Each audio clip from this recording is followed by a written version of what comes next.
Boop. And then we will try and figure out where Hylor is. Where would Hylor be? Hello? Hylor?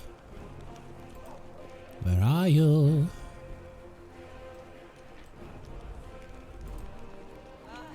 Hylor? I require your services. Where is Hylor? I would assume he would be near Wilsa, right? Maybe I missed him. Oh. Here I go getting myself into another cutscene. Ah, there you are, you dashing troublemaker, you. Darren flashes you a self-satisfied smile. Our short acquaintance is coming to an end. Very soon you will depart on your crusade, where you'll scrape by on horrible rations, struggle vainly to fall asleep amidst snoring soldiers, be rudely awoken by the freezing cold, and have to look upon the dour features of the self-righteous prigs. Before you finally perish in the maw of some demon. I have a journey ahead of me too. I've just rented a sailboat in the south, and I've also hired an excellent chef and a host of other entertainments. Well, to each their own, I suppose. I would like to drown you in a bucket of water, Darren, but maybe we'll find some redemption for you, or maybe you will just bugger off here and we'll never see you again. Maybe it depends on what his opinion of us is. Darren pauses, then suddenly adds in a more serious voice. You know, I am genuinely sad to see you go. If it sounds like a mockery, forgive me. I cannot switch off my venom gland on a whim. You see, but you intrigue me. If only we could have spent just a little more time together. But of course, Darren grimaces. Not under these conditions. Let the Crusaders and their demons have at each other. With any luck, they'll take this entire sanctimonious spectacle down with them.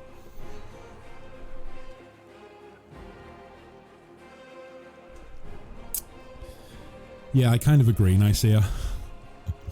But if I am anything at all, it is someone who is able to bring people together, even when they have very conflicting opinions and views. So let's see if we can maybe, I don't know, instill peace within the group, within the order. I'll be blunt, you don't intrigue me, not in the way.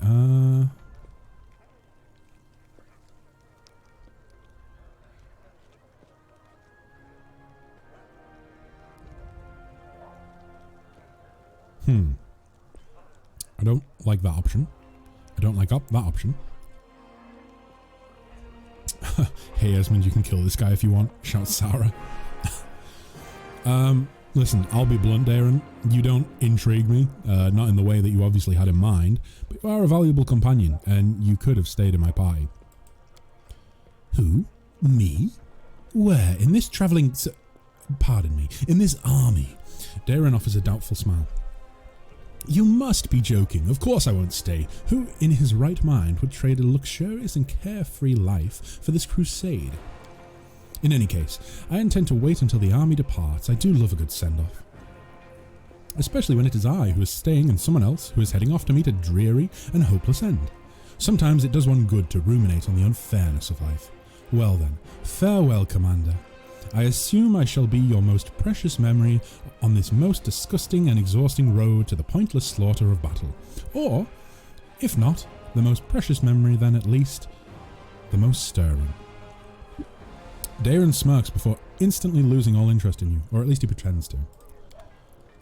Yeah, okay. 2 courtesans. Why does that not surprise me? Along with the snack, I did indeed get myself a glass for some cola as well. Delicious sugar water. Actually, it's probably more caffeine than sugar in that stuff. Right, so we're looking for Hylor. Or Hylor. Whatever the hell his name is. Oh, that's Ember. Ember, we will come back and we will talk to you very, very soon, my dear. You guys know the mission. I like to think that the entire... I'm not allowed Coke. Oh no. How come? In fairness, I'm not even drinking proper Coke. I never drink proper drinks. I always seem to just go with like the budget cola and stuff like that. Not that I drink a lot of cola, but still.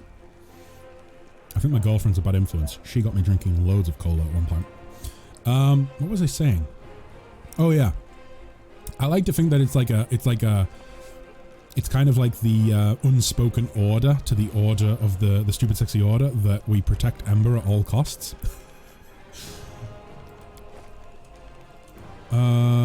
Chapel tent, probably not in there, right? Field medic, I'm assuming not in there. We've been around here. Where is Highlaw? Can we not recruit right now? I'm going to be kind of bummed out if that's the case. Let me look on the map. Maybe he'll be marked on the map. That's Eagle Watch encampment. Apparently Hopper's out there on the edges of camp. Wait, Hopper's here, but... That's so weird. Hopper is here, but the other mercenaries aren't. Irabeth.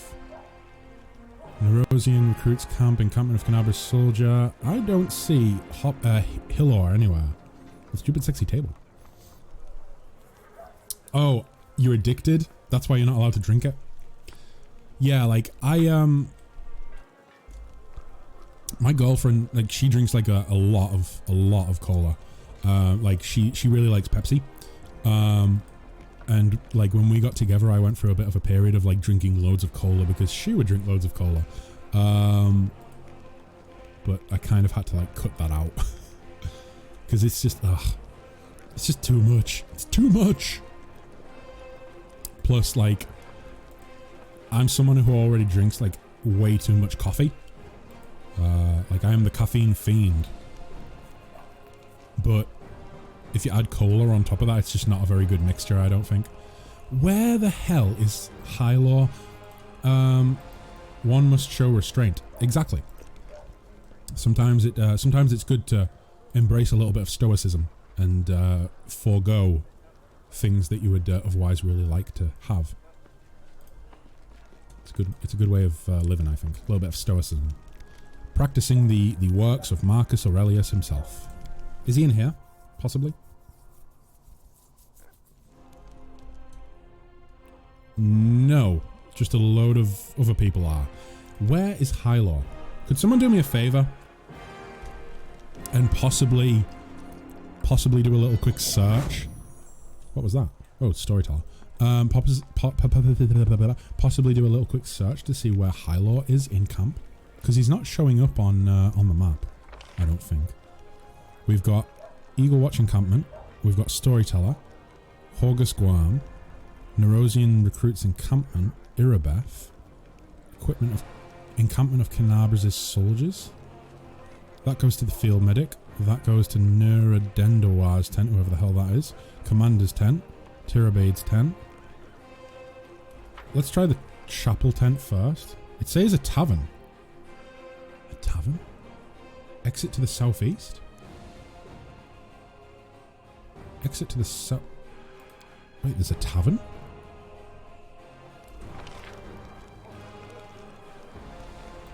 So the exit's over here. I don't think we can exit until we've... Oh no, maybe we can exit. Maybe we don't actually have to technically begin the act to exit the camp. Let's have a look. They're talking about the capital. Oh, he's all the way back at the capital?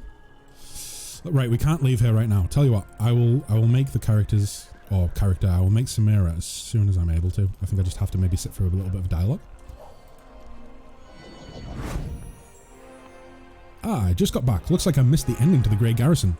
That's a shame. Trilbay, it's probably... I might have to make a highlight of it. Because there were a lot of things that happened there that kind of blew me away. I don't know what my reaction was like on camera. I wasn't really paying much attention. I was too busy kind of like engrossed in the shitstorm that kind of hit us. Very good storytelling, has to be said. I like the writing. I don't know what happened, but Flanders' face was like, what? The whole time. Yeah, it was kind of mental. Queen Golfrey, can we talk to you and get... Will you let us go and meet Highlaw so we can make some more companions? The Queen greets you with a stare. She has dropped the pompous air with which she announced the Fifth Crusade. The face of the ruler of Mendev appears calm and thoughtful. She's made a move, and now she awaits her opponent's reply. Commander, I'm satisfied with the troop review, but I do not expect they will be sufficient for the task. You will have to prove yourself a shrewd leader and hire the necessary troops with the provided funds. Okay, we're topping out for 1 sec. Trillbase says, but were you a good boy or an angry boy with the stone? Right, so I don't know if we were either. Like we picked the good option. We didn't. We persuaded the angels, like the corrupted angels, to go to sleep basically and just wait out the crusade with the promise that when the crusade's over, we will free them. So I don't know if that's like, I mean, it was the good option, but then there was two lawful options. Obviously, one of them was the Aeon option. One of them was the option of killing the corrupted angels, and then there was obviously the evil option as well. But yeah, we went with the good option, but I don't know. I think we'll probably find out down the line. If I made the right choice. I don't know. Remains to be seen, I suppose. Okay. I have chosen a target for your campaign, and that target is Dresden, our lost outpost within the World Wound. The Sword of Valor was kept there, a banner that was once carried by Iomade herself. Our greatest relic was lost when the city fell. I should make one thing clear from the start. The Sword of Valor is no mere symbol, but a powerful weapon against demons.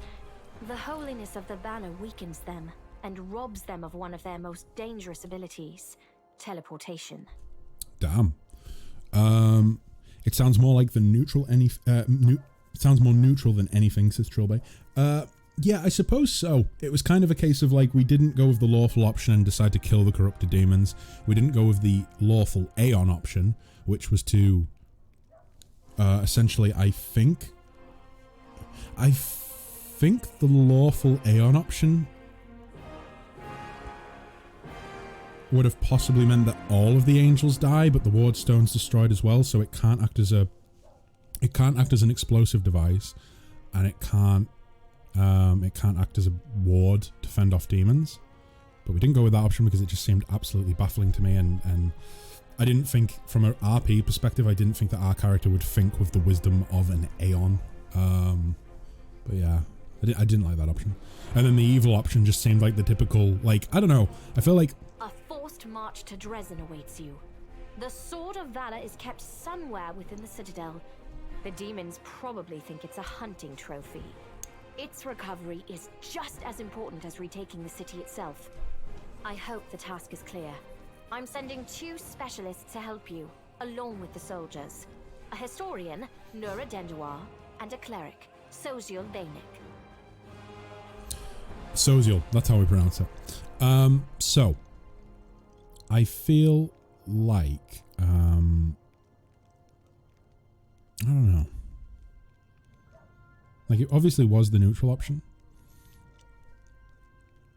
But I feel like, what I was going to say is that I feel like the evil options always tend to just feel like it's kind of like, I don't want to say it's lazy writing, because the writing is very good, but the evil option just always seems so cliche. Like, I think the evil option said something along the lines of just like, unleash demonic rage on the wardstone. And it's like, well, realistically, what reason does my character, even if my character's evil, what's the end goal of me doing that? Like, evil people, I don't feel like, unless it's chaotic evil, I don't feel like evil people just do evil things for no reason. They do evil things to further their own goals. So I don't know. I felt like that was never going to be an option. Do you want to know what the Aeon option does? No future spoilers, of course. Oh yeah, if you can keep it spoiler free, then yeah, I'd be interested to hear what the Aeon option would actually do. But it feels like it just banishes heaven to heaven and hell or abyssal to abyss. It felt like it was kind of just like shutting the doors to both entities within the world. You know, balancing the planes so that mortals live in this world, heavens are stuck in the heavens, and the demons are stuck in the abyss. One of the famous inquisitors of the Church of Iomade also wants to talk to you. The Honorable Leota, whom everyone calls Hawkblade. Wow. Wow, that's a pretty... That's like an I'm 14. I'm a 14-year-old boy on the internet, and I want a really cool username. I shall be Hawkblade.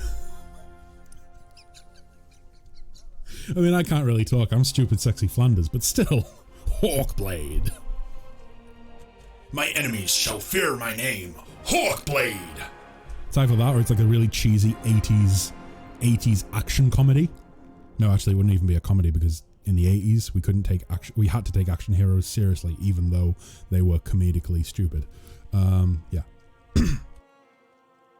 So the evil options get better as the game progresses. Early on, the evil options just feel very murder hobo like.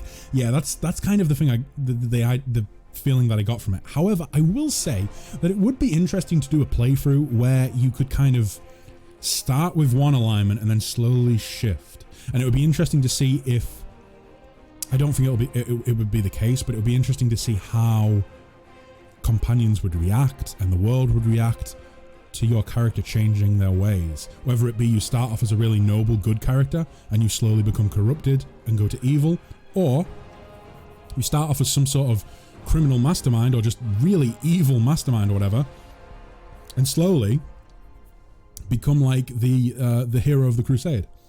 The Aeon option banishes the good angels back to heaven and the corrupted angels to either hell or the abyss. Yeah, I thought that would be the case. I don't know, the ramifications of that seem dangerous to me.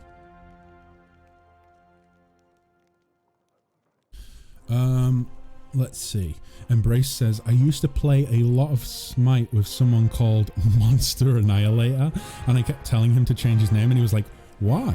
Because that's the thing, isn't it? Like, when you have a username like that, I think until you get to a certain point, whether it be an age point, like a point of like age, or like just a sort of, I don't know, a point of realizing like, oh, my name sounds ridiculous.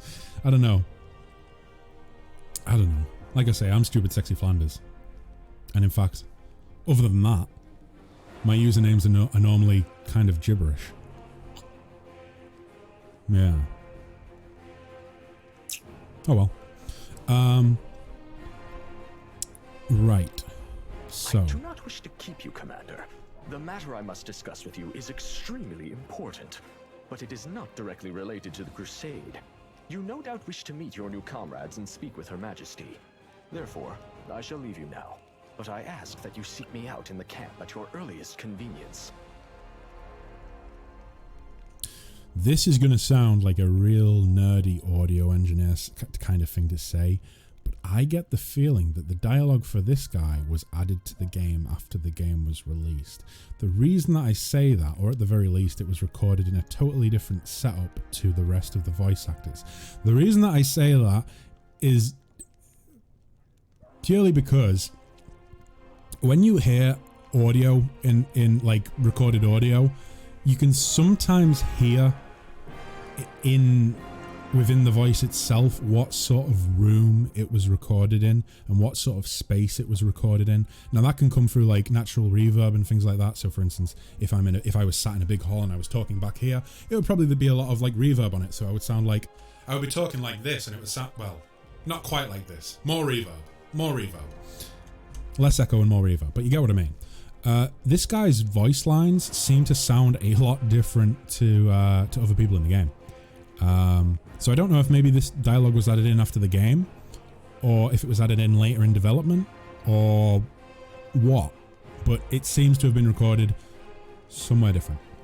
That is my audio nerd segment of the stream over with. So, let's see. What's next? Hi! Listen, it's amazing here. It's like I'm in a ballad. There's knights in shining armor, deadly dangers, glorious feats. We are going to show those demons. Yeah. I'm so tired of sitting in a library reading books about history. It's time I took part in it. It could also be the case that that a lot of the dialogue was recorded in different places. It's just that's the first bit of voiceover work that I've heard that sounds distinctly different to me. There's just little subtleties in the quality of the audio.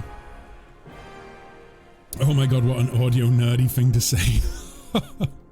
Like, I know people that could listen to a recording and tell you what type of cable was used for the microphones. I'm not that bad. And part of me kind of thinks that's bullshit. Part of me kind of thinks like, oh, fuck off. You're talking bullshit. There's no way you can tell what cable they would use. But I've yeah, I have been in the scenario where I've been humbled, and I've said that you can't do that. Come on, prove it. And I've shown them a recording, and they've told me the type of cable that I've used to record the recording. Yeah, kind of worrying. But there are people out there with mad skills like that. Or maybe they're just telepaths. Who knows? I'm glad to help our We all have been humbled in that. Yeah, I know, right? Later, I'd like to speak with you further. Like, I can't claim to be like I can't claim to be as talented as a lot of people are with like audio work and music and stuff like that. However, I know fine well that there are many people out there who would humble the socks off of most of planet Earth if they showed people some of the stuff they can do. Yeah. So like, for instance, that being able to tell what type of cable, and like, it wasn't even like, because different cables have different elements in them, of course. So like, some cables have gold in them because it's a really good conductor. Some cables have different materials in them. It's like that sort of thing, being able to tell like what the cable's made of. You'll have plenty of time to talk. You're the Knight Commander's people now, his trusted advisors and companions. Now then, will you please leave us? Irabeth, you can go too. Oh, private time of the Queen.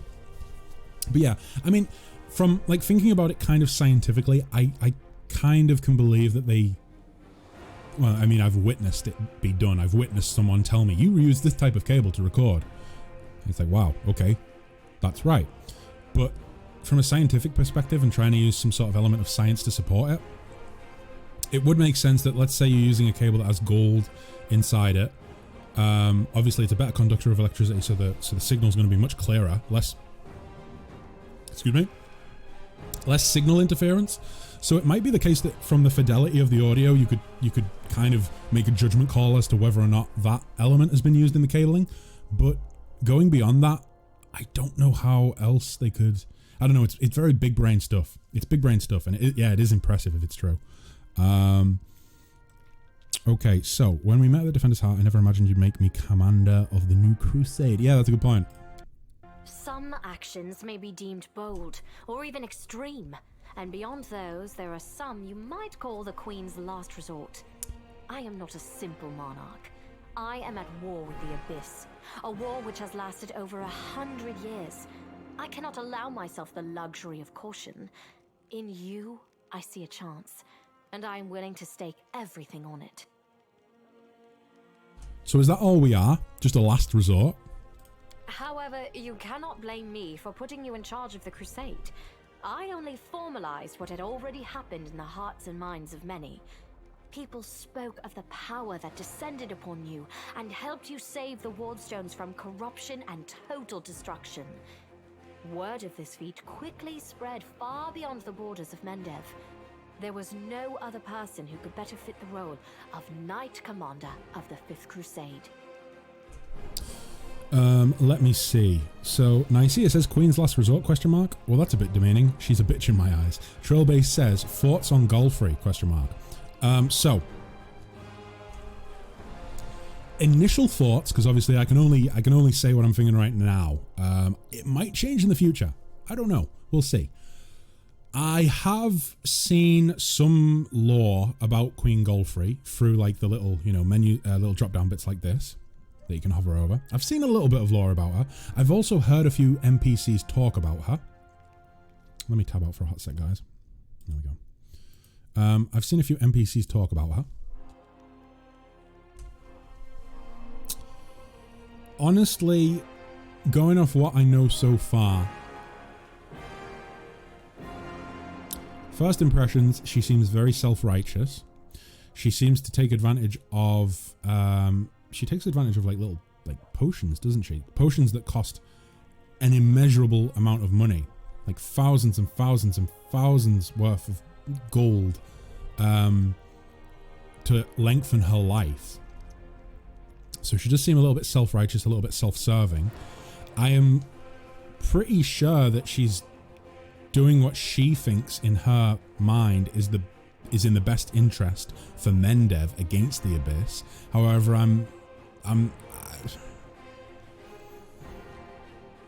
it's kind of like the same opinion that I had with Holrun. Like, we'll have to, it remains to be seen how far she is willing to go and how low she's willing to stoop to win the war. First impression, the potions cost the same amount as gold as some nations make in a year, by the way. Okay, that sheds whole new light on it. I knew it was a lot of gold. I didn't realize it was that much. But with that being said, she seems very self-serving. She seems very self-righteous. She seems as though she probably has the best intentions, but maybe the lines have become a little bit blurred with morality along the way. It remains to be seen as to whether or not she will do or she will make good judgment calls throughout the story. I would reserve my opinion of her until we've completed the full story. But first impressions, bit of a pain in the ass, bit self-serving, willing to use me and my position that the people, you know, obviously the people think quite highly of me because I saved Canabras and, you know, the group saved Canabras.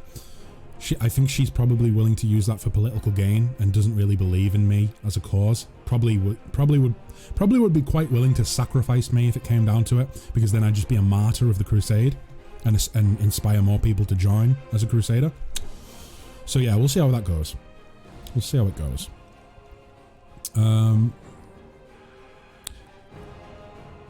Do I want to reveal that bit of information to her? I mean, it doesn't really matter, does it? Did you know that souls of the angels from heaven are confined in the Wardstone? I had guessed as much. Many angels fought alongside us in the First Crusade.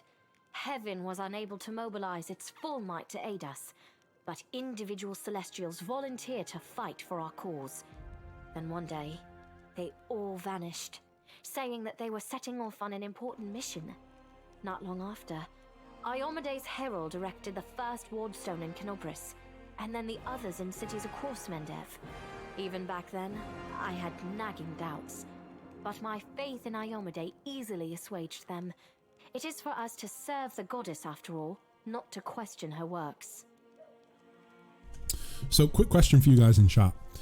For any of you that played the Dragon Age series, specifically Dragon Age Inquisition,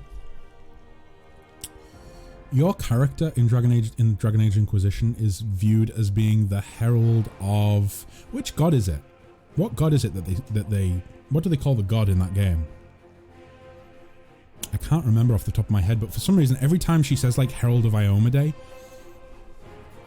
I kind of feel like maybe Dragon Age took a little bit of inspiration from Pathfinder and D&D in terms of their world lore. Because something tells me it's a similar name. Maybe not. Nevertheless, I am pleased that you solved the mystery of the Wardstone in Canobris and were able to save this gift of Iomede.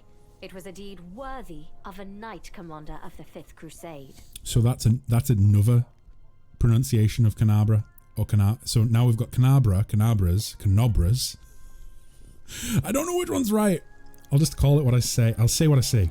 Herald of Andraste, right? Andraste or Andraste. One of the two, right? I suppose it's not really close to Herald of Iomede. I mean, it ends in A, but yeah, maybe a bit of a stretch. Never mind then. I thought it was way closer than that. Either way, thanks, Trollbay. Appreciate it. Do I want to tell her that? Queen Golfrey, you should know I received an unusual gift in the caves beneath Canabra. I now have a third ear on my back. Also, in a vision I saw the death of an angel called Lariel. Somehow he was able to grant me the ability to reveal the light of heaven. Lariel. I knew him. He disappeared shortly before the world wound grew, and Dresden fell into the enemy's hands. In the chaos, we had more important concerns than investigating the fate of a single angel, even one so righteous and beloved as Lariel. And afterward, matters took a turn for the worse. The angels left us to go on their special mission. By the way, Inquisition came out a couple of months after Wrath of the Righteous? No, Wrath of the Righteous came out this year, did it not? Last year? September? Was it not September or somewhere around September of last year? Inquisition's been out for years now. Let me double check that. Let me double check Inquisition's release date, but I'm fairly certain I'm right with that because I played that on. Oh boy. I tried to play that on an old shitty laptop that I had. I mean the adventure path for the tabletop. Adventure path for the tabletop.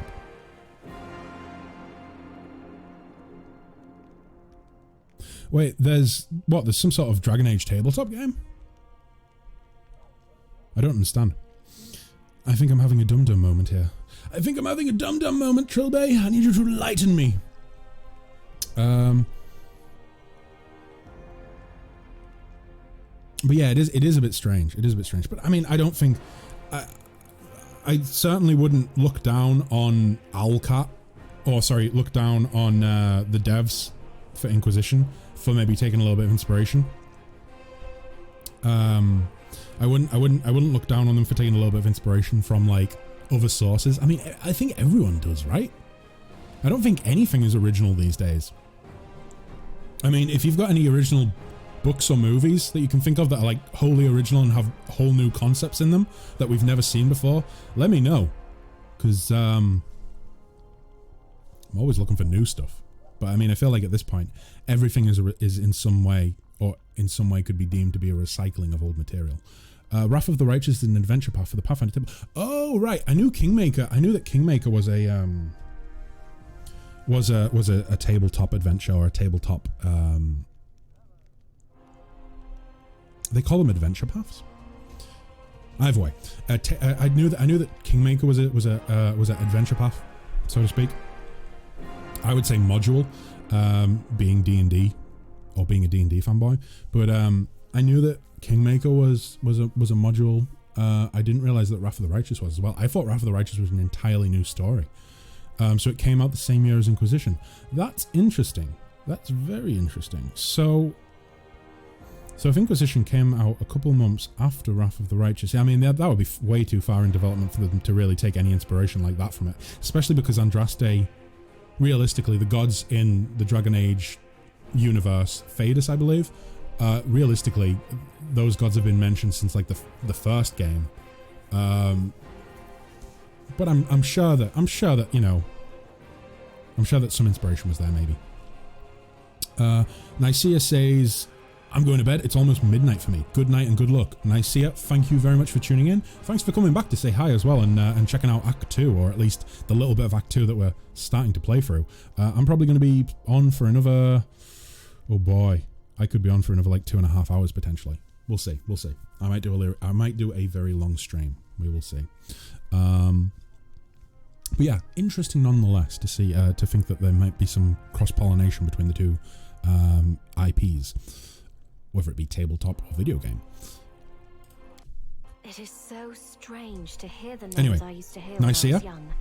Like, until next time, before I forget to say it, keep on keeping on, and good night. Have a good night's sleep, and I will see you again soon. Headlong toward it without fear. Could it be that such times have come again? Okay. So Golfrey, that worries Golfrey that maybe we're falling into some sort of trap. We're rushing into things. What are you going to do? Overlooking a spot of insubordination just at the moment. However, I shall answer you. I shall prepare the defenses at Nerosian and all the other border cities and plan the future of the Fifth Crusade. Does that satisfy your curiosity, Knight Commander? Oh boy. I kind of want to ask her to remain with us. I don't know. What do we think, guys? Is that a mistake? Is it a mistake to ask the Queen to stay with us? Give me 1 sec. Let me just tab out for a hot second. Yeah, I mean, I just kind of feel like it might do wonders for morale if the Queen was with us. It might help in some way. Maybe I'm wrong. Maybe I am talking out of my bum. But I feel like that would be a positive thing, right? Then again, it could end badly. Like, I don't know. What if us bringing her with us leads to her death or something? I think I will ask her to stay with us though. I think, like I say, I think it would do wonders for morale. Okay, so there we go. So, my queen, I'd ask that you remain with us. The Dresden campaign is the hope of the crusade, and the blessing of Iomade that you carry may be decisive in this battle. Here, a polite attempt to appeal to the conscience of an old sovereign. We got a loading screen there. That's weird. We got a loading screen for what I'm assuming is one chain of dialogue, unless something large scale changed there, and so it needed to reload the game for it. I don't know. So the Queen flashes something of a slightly astonished smile. Damn. Wait. Why does that make it sound as if like we were trying to flirt with her? I don't know if you realize what you're suggesting. If our enemies in the depths of the wound were to discover that I was with your army, they would immediately send their most vicious demons to attack. They would stop at nothing to be rid of me, and thereby sow chaos across Mendev. Do you want to know what taking her stops you from doing? If it's spoiler free, then yes. But if it stops us from doing something in the future that I don't know about yet, then please do not tell me. But if it affects something that's not spoilerish, then yeah, feel free to let me know. I'd be interested to see what it is. How goes thine adventures, fair gentleman? They go dashingly, Spark. Welcome back. Welcome. We're now on to Act 2. I think it's going to be a bit of a marathon stream today, Spark. I might be on for like another 2.5 hours. We'll see. I'm kind of digging the game. I might dip my toes into 8 hours of streaming. See how that is for me. Holy damn, this game is long. I know! It's fantastic, but it's very long. Luckily, I feel like each act is almost like at least I'm anticipating this is going to be the case. Each act seems to be like its own game. Like we ventured through Act 1, we reached that climax. I'm hoping that Act 2 has the same sort of progression where whatever happens, I'm assuming the end of Act 2 is recapturing Dresden, the city that's under the demon's control. But I'm hoping that it has the same sort of progression where we get to the city and we retake the city, and then that's the peak climax, and then it ramps back down and we're back to Act 3, and then we build up again. But I suppose I will need to wait and see. How much do you know about the mythic paths? I know the names of them. I know there's maybe not a secret mythic path, but like I know of the mythic paths, and I know that there's a few that are very tricky to get. But beyond that, I don't really know a lot. But yeah. So I'm assuming she prevents you from taking one of the evil mythic paths, maybe? I don't know if you realize what you're suggesting. Oh yeah, okay, she already said this. So basically, she's worried that she might die. But they would have to go through the entire army to get to her, surely. Sitting it out in the rear. I am a warrior queen and a queen of warriors. Oh wow. Yet my fighters have forgotten what I look like. Fine. I shall join the crusade, but on my own terms. First, I shall assemble my entourage and lead the parade out of the camp. I shall catch up with you later, along with a few hand-picked bodyguards. We'll change our armor, and I'll become a knight of a minor order and join the troops incognito. Okay, so Spark says, I could never play a game like this, let alone keep up with the story. I think it's because, honestly, I think what makes me love games like this is that whenever I play D&D or like tabletop games, I'm the games master. Like, and don't get me wrong, I love being a DM, I love being a games master. I enjoy it a lot. I enjoy storytelling. I enjoy writing stories for people to navigate through. But, what is it with you crazy little bot bastards in my chat today? Get out of here. Anyway. So yeah, I think that the reason that I love games like this so much is because I don't really get a chance to be a player in a grand campaign very often. So, playing games like this, I do. I get to be a player, which is fantastic. But yeah, I think that's why I love games like this so much. Right. Let's get back down to it then. Oh, actually, no. I need to tab back out. Get rid of that. There we go. So. Trollbay says it locks you out of one of them, but yeah, it's the most evil path. Is that the... Is it the swarm path? Possibly? Maybe? I don't know. Like I say, I know a little bit about the mythic paths, but not a great deal. Either way, this is a good idea, what she's saying. Blend in as normal crusaders, and then I suppose she can just reveal herself if she needs to. Until we approach Dresden, no one should know I am among you. But before we storm the city, I shall show myself to the troops and join the battle. Let it be a surprise for the demons. I hope you won't complain of my company on the road, Commander, since you were the one who insisted upon it.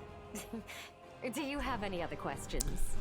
Like, it seems like she's kind of likable when she's not in front of an audience, but when she's in front of an audience or around other people besides myself, she's kind of self-serving and self-righteous and a bit insufferable, like most nobles are, I suppose, or aristocrats.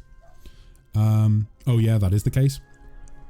Right. I mean, I wouldn't be going with the swarm path anyway, but it's good to know that, like, that's the sort of effect. Although kind of alarming that you can get tied out of mythic paths from essentially what's just a dialogue option. And I must say, a very kind of, like, at first glance, it kind of appeared like like a not important dialogue option. I have some questions about my mission to retake Dresden. Of course. I shall answer. Okay, we know about that. What forces are at my disposal? Everyone we saw today at the parade. First among them, the Eagle Watch, who remain a powerful force thanks to Irabeth's resourcefulness. Also marching with you are several minor knightly orders, as the minor volunteer units like to be called. And finally, I have personally selected some recruits from Neurosian. They have little in the way of battle experience, but great determination and a thirst to prove themselves. I've always thought that an army benefits from at least one such unit. Okay. So. These forces, as I said, are not enough for a march on Dresden. So we're going to have to get more troops. You will have to hire additional troops with the funds that have been provided to you. But for a brave commander, and I hope you are one, that is just the beginning. If you retake Dresden, recover the holy power of the Sword of Valor, and gain a foothold in the region, then new armies will join under your banner. The Fifth Crusade is only beginning. Many battles and victories lie ahead. Okay.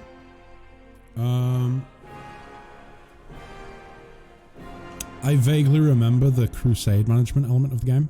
I vaguely remember, like, you have to like build up forces in like individual army units. I think I specifically actually remember. It's weird, the little bits of the game that I actually do remember. But I remember someone saying it was maybe like Might and Magic. It was a bit like Might and Magic or something like that. The actual battles with the armies. Maybe I'm wrong. I feel like someone said that. But yeah, I don't remember a lot. It's been decades. No one has managed to retake the city. Why do you think we're different? How about long-term goals? I mean, yeah. Do you know how we're going to get rid of the whirlwind forever? Now you are talking like a real knight commander. However, answering your question is not easy. To win this war, we must bar the demon's way. There are a few planar rifts leading to the abyss across the territory we call the World Wound. The best specialists we could find have tried to close them on separate occasions, with no success, as you may have guessed. Chobay says, I always go into the settings and put the battles on easy because I don't like them. But I still want the crusade management rewards. If it isn't already, then I probably will put it on easy because I feel like I distinctly remember getting kind of annoyed with like the battle element of the crusade management, like actually doing battles. It seemed like things weren't like, I mean, then again, this was back 6 months ago now when the game was first released, I think. This was like back when the game was really, really buggy and things weren't balanced. So I mean, maybe things have changed. Maybe Crusade mode is better now. I do remember them releasing an update a couple of months ago where they specifically said Crusade mode has been improved. So we'll see. We do not understand its nature yet. The methods of rift closure known to magical science simply do not work here.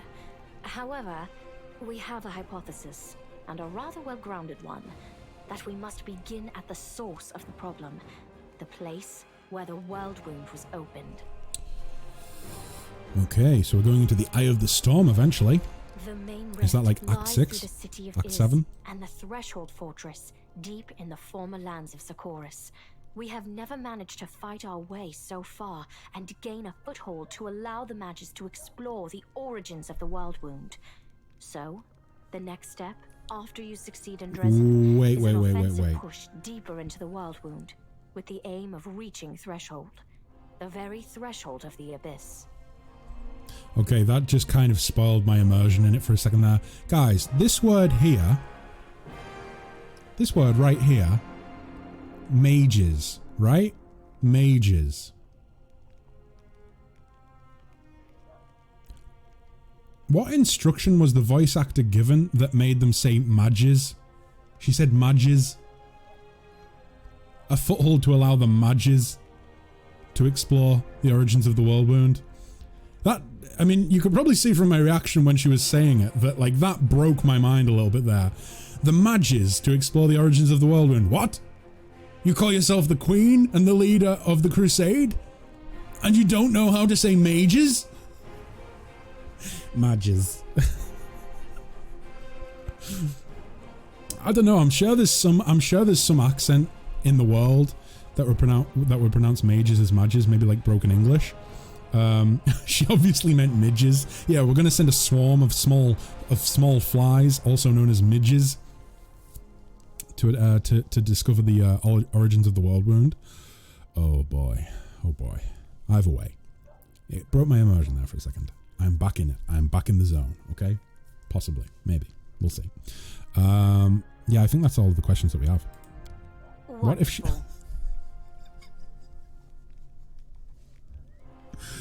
Spark says, what if she meant midgets? That's a question that I'm going to carry with me for the rest of the playthrough. What if she meant midgets? What if we shouldn't be having battle mages in our army? What if we're supposed to actually have battle midgets? Something for me to ponder.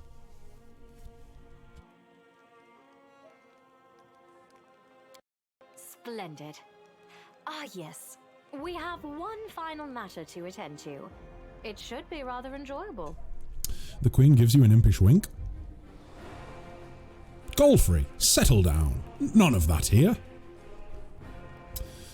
You can't call them midgets, they're called halflings. After all, it was the hobbits who took down Lord Sauron, so clearly they are powerful. That is a good point. That is a good point. Never doubt the bravery and courage of a halfling. Count, there you are. You received my instruction? Oh, do we get to kick his ass for being so unhelpful? I did, though I did not have time to read the thing before I was dragged before your majesty. In truth, I was readying myself to depart. No matter. I trust you will forgive your sovereign for the rather brusque summons, especially when you learn what prompted it. As you are aware, he has recently been appointed my Knight Commander of the Fifth Crusade.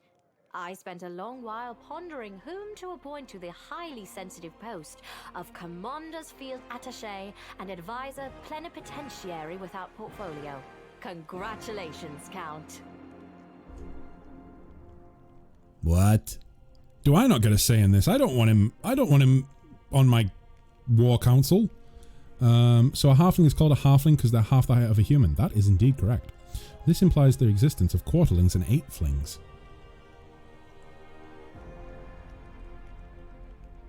I'm trying to wrap my head around that.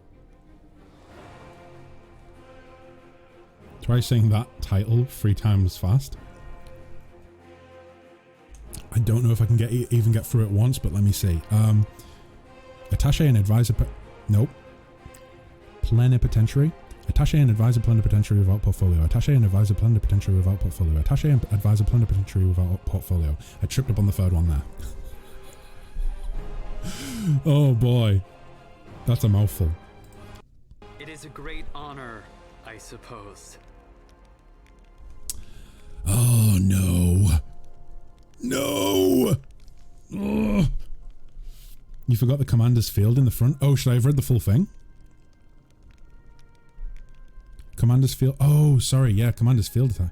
Oh, jeez. Let's do it again. Let's try it again. One more time. Commander's field attaché and advisory per... Nope. I can't get through that many words. Nope. Not happening. That's a great idea. Not really. A rather frivolous gesture for a queen. No. What a wonderful gesture, Your Majesty. I imagine our dear Count would have been inconsolable if you hadn't given him this chance to serve this common cause. Yes. I knew you would approve, Commander. I feel like we just did the what's his face, Joe Jonah Jameson, is that his name, from Spider-Man, when he's like, could you pay me in advance? And he's like, there's like the meme of it. I can't do a Joe Jonah Jameson impression. I don't think. I've never tried actually. Give me pictures of Spider-Man. I have my doubts about whether you are ready for such a responsibility, Count. But your conduct in Kenobris has put my mind at ease. So he didn't do anything. We didn't even have him in the party. Only the commander may remove you from your post. But I trust that you will dutifully fulfill his orders and make a good showing of yourself. Okay.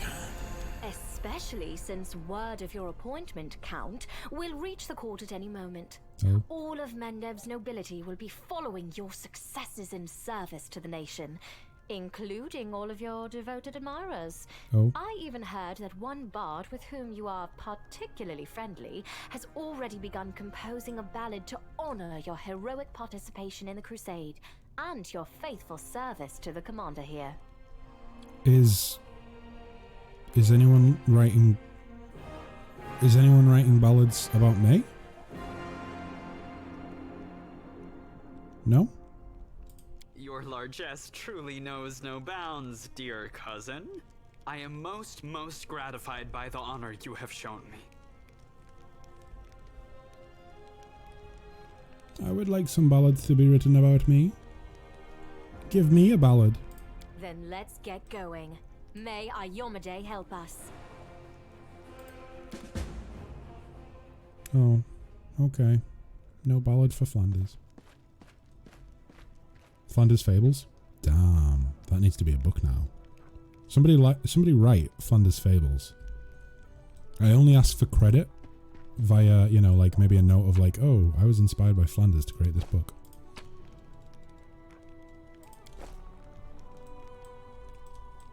Then again, I suppose if that's the case, then I should be like saying at the start of every stream that I was inspired to pick my username from The Simpsons, or by The Simpsons, I should say. Lots of stuff that we will sell, no doubt. Did I store anything in the chest? No, I actually didn't. Maybe now's a good time to do that. Have you not selected your mythic rank yet? No, I haven't. I haven't done that. I'm assuming that's what this is here. I've heard that, I mean, I kind of want to go Azata. I like the sound of Azata. I do like the sound of Azata from what I've heard of it, about it. However, I did hear as well that if you just don't pick a mythic path, you unlock like it's not Crusader, is it Champion? I think Champion or something like that, like Champion path, which basically just means you've done everything that you've achieved. Like you've achieved everything, like all of your accomplishments without choosing any gods or any deities. Like you're literally just a mortal. So I don't know. I'm kind of torn. Do it! It'll be like Aesop's Fables, but with D&D stuff. Damn, that sounds like a good read. Spark, if there's anyone that I can trust to do it, it's probably you. So, you know, get on it. Get it done. Get it written. Let me read it. Let's see. I think we can go ahead and, you know what, we'll probably just sell anything that we're not going to equip anyway, so probably no reason to store anything in the chest. And Nevia. Let's go ahead and pick the mythic rank then. Mythic Hero. Mythic heroes are set apart from their contemporaries, capable of amazing feats of courage in the face of overwhelming odds. In spite of this, they're still similar in many ways to other adventurers. They have hit points, an armor class, and saving throws. In fact, most of their statistics are comparable to non-mythic characters of an equal level. Where mythic characters differ is in the special mythic abilities. These abilities enhance mythic characters both in and out of battle, allowing them to take part in extraordinary larger than life adventures. So, mythic hero. It'll be legend with max level 40. Wait, what's that? Legend with max level 40. You can't pick the other mythic paths till rank 3. Don't worry. Oh, okay, I see. Oh, so we've so there's Angel, there's a Zata. Oh, so we can't pick a Zata right now. Okay. There's Demon and there's Trickster, and then these ones are locked. I'm assuming one of these would have been Aeon. Which will be locked to us. Let me see. So there's Angel, there's Azata, there's Demon, there's Trickster. I think there is Swarm, there's Golden Dragon, there's another evil one, and I'm assuming the other one might be Champion, possibly. And then Aeon. Okay, so it's Mythic Hero for now then. Mythic Hero is a bit of fun. Mythic characters that draw their power from chaos gain an ability to create free illusory copies of themselves, or illusionary copies of themselves, sorry. Those copies last for 1 minute, so it's basically a mirror image.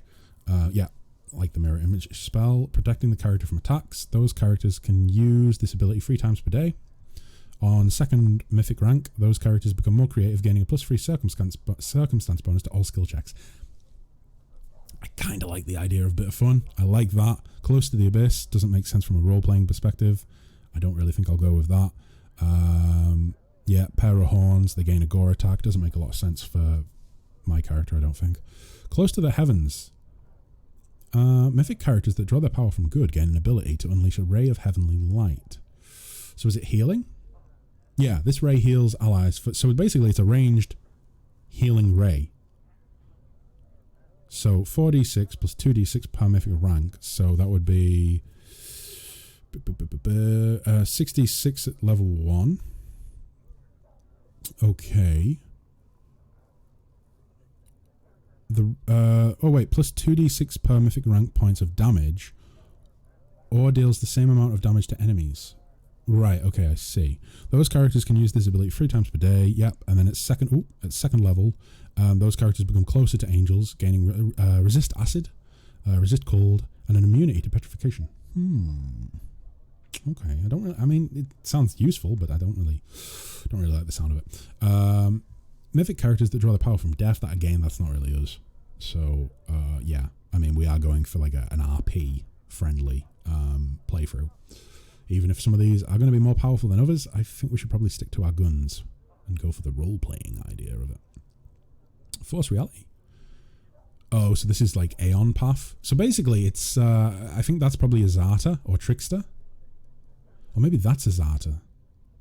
Yeah, that's probably a Zata. Trickster, Demon, Angel, Death. Oh, yeah.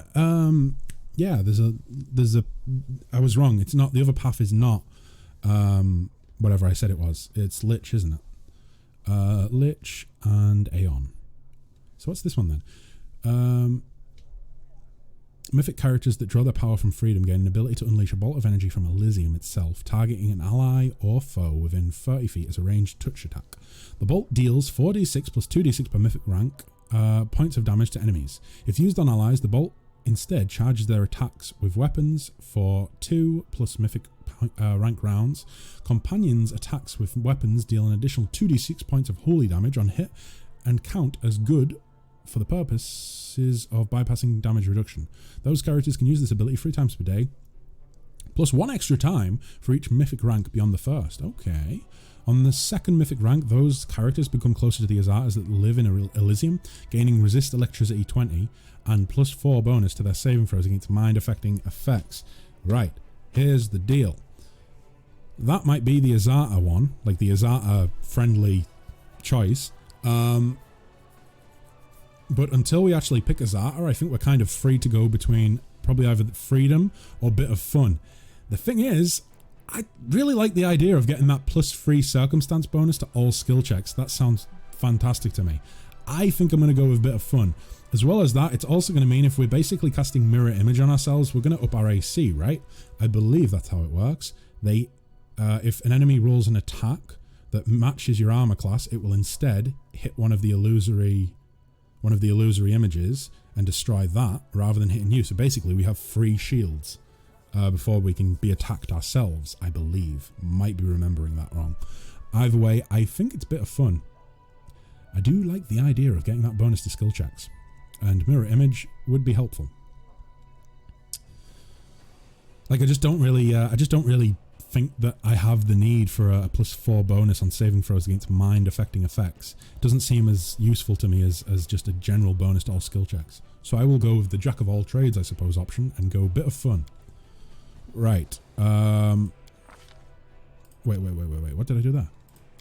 Oh, okay. I thought I was picking it like twice over then. Either way, bit of fun, please.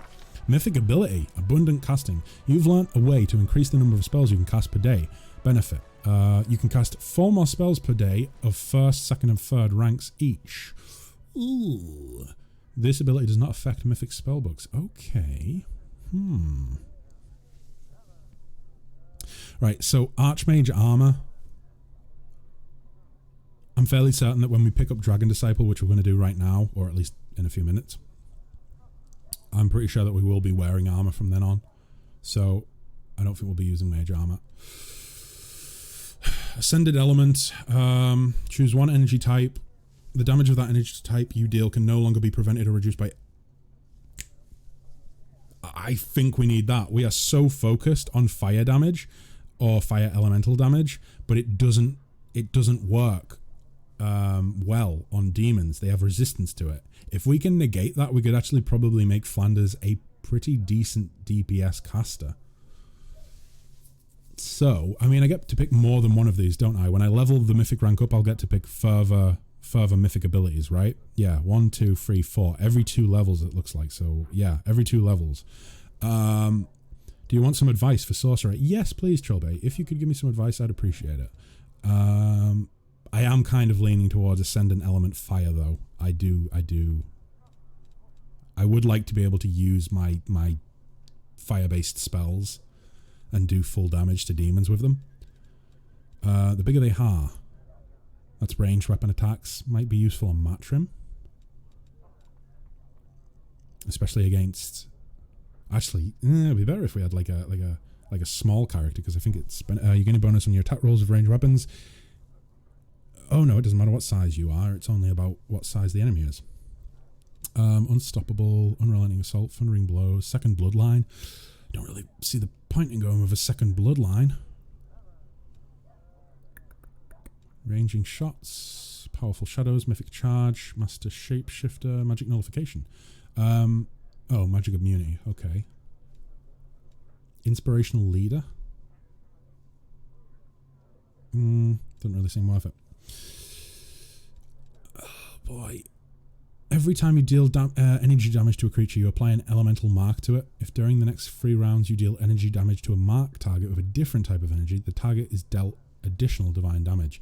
That would be great if we were like a sorcerer who was dealing multiple different types of elemental damage, but we're kind of focusing on fire. Trilbay says, pick Ascended Element, then on your next rank, pick Additional Bloodline. Okay, right. So additional bloodline and pick fire elemental, because elemental bloodline lets you change all your damaging spells to your chosen. Oh, Trilbay, you've just done a good. You've just done a great good. I didn't realize that. So elemental bloodline lets you change all your damaging spells. So we could cast Ray of Frost and it could be fire damage instead. Wow. Yeah, I think we'll be doing that. I hope I do not forget about that. I'll try and make a note of it later on. So, Ascended Element, and we're going to go with Fire. Hello, Embrace! Hello! We are choosing our mythic path. We are doing the leveling up right now. In fact, actually, we're probably going to do a little bit of leveling up, or at least pick my mythic path, and then I'm going to take a 2-minute break again because I have drank a lot of liquid and now need the toilet. So yeah, so let's go with Ascended Element Fire. Is that it? It is. And next, I'm going to go ahead and level up into... Where are you at, Dragon Disciple? I'm sure we meet you. Yeah, there we go. We do meet the requirements. Do we get any armor proficiencies from Dragon Disciple? I don't know if we do. Part of me thought that we did, but maybe not. Dragon Disciple, natural armor. We do get natural armor increase. So as his skin thickens, the Dragon Disciple takes on more and more of his progenitor's physical aspect. At first, 4th and 7th level, a Dragon Disciple gains a +1 to the character's existing natural armor bonus to AC, if any. These armor bonuses stack. Let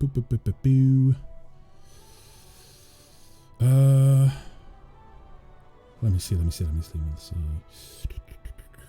Can Matrim have the ability to do AoE damage when critting or missing with a bow, cleaving shot? And Perrin have the skill to let Hopper bypass DR, Mythic Companion? I will look into that. I will go ahead. I'm going to go ahead now and level all the companions up and pick Mythic Paths while I have it all fresh in my mind, or at least while I have, perchance, possibly, people here to advise. However, I am going to go ahead and take a short break to go to the lavatory again. I'll be back real soon, guys. So I'm going to go ahead and click Dragon Disciple, and now I will leave you on a short break while I go and empty my bladder. Thank you very much, guys. I will see you very soon. Goodbye for now.